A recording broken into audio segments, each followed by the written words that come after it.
Hello everyone. Today we're going to talk about the link between stress and sexual dysfunction in men.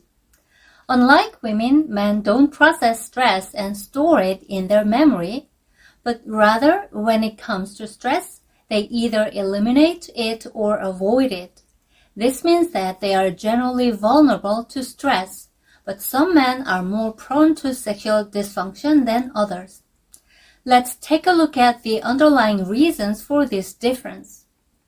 First, stress is a feeling that occurs when information perceived by the five senses, which are sight, sound, touch, taste, and smell, is unpleasant. When men experience stress, their mind's defense mechanisms kick in to eliminate or avoid it. When a man's stress is persistent, it's not really a cumulative effect of stress, but rather one stressful event followed by another.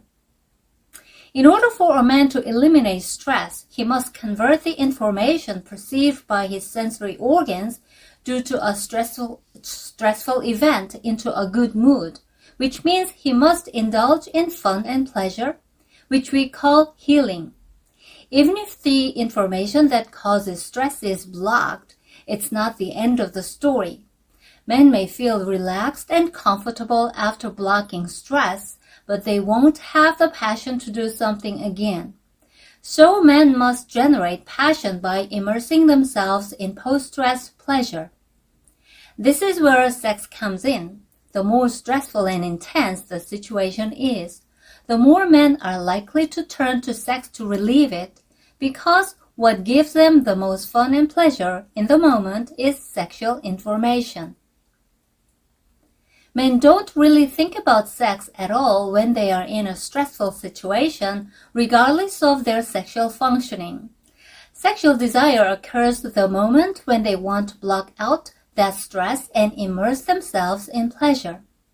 It's a momentary diversion in which you want to immerse yourself in fun and pleasure, and sex is a way to do that. If you can deal with stress properly and rekindle your passion by having healthy sex, you can actually stabilize your body and mind. But one thing that's often overlooked is that when men have sex with the intention of relieving stress, they accumulate zest information in zest memory. For men, this accumulation of sexual information grows zest wounds, which can have adverse physical and psychological effects on men.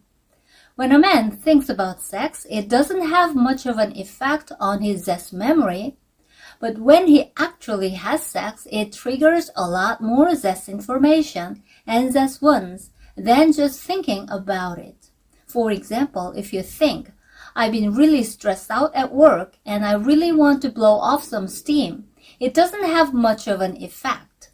But when you have the specific thought and actually have sex to relieve yourself, it's like a sponge soaking up water, and it makes you perceive a tremendous amount of sexual information. This is because you're not having sex mindlessly or to make the woman you love happy, but you're having sex with the explicit and overwhelming purpose of getting off for pleasure and fun. The more you do this, the more you build up a huge amount of zest information in your zest memory, and the more it's constantly working against you, and that's what leads to sexual dysfunction. It's not that stress is causing you not be able to get an erection or to ejaculate prematurely, but that you're using sex as a means of pleasure to deal with stress leads to sexual dysfunction. There's a big difference between stress directly causing sexual dysfunction and sexual dysfunction as a result of dealing with stress by means of having sex. No man is free from stress, and if you're passionately pursuing values of life, you are likely to be more stressed than others. Even if stress is the root of all your ills, you can't give up your values and your social life to be stress-free. Fortunately, sexual dysfunction is not directly caused by stress, but by using sex as a means of coping with stress. Even if you've already developed sexual dysfunction, you can overcome it by creating a healthy stress coping system either on your own or with the help of a professional.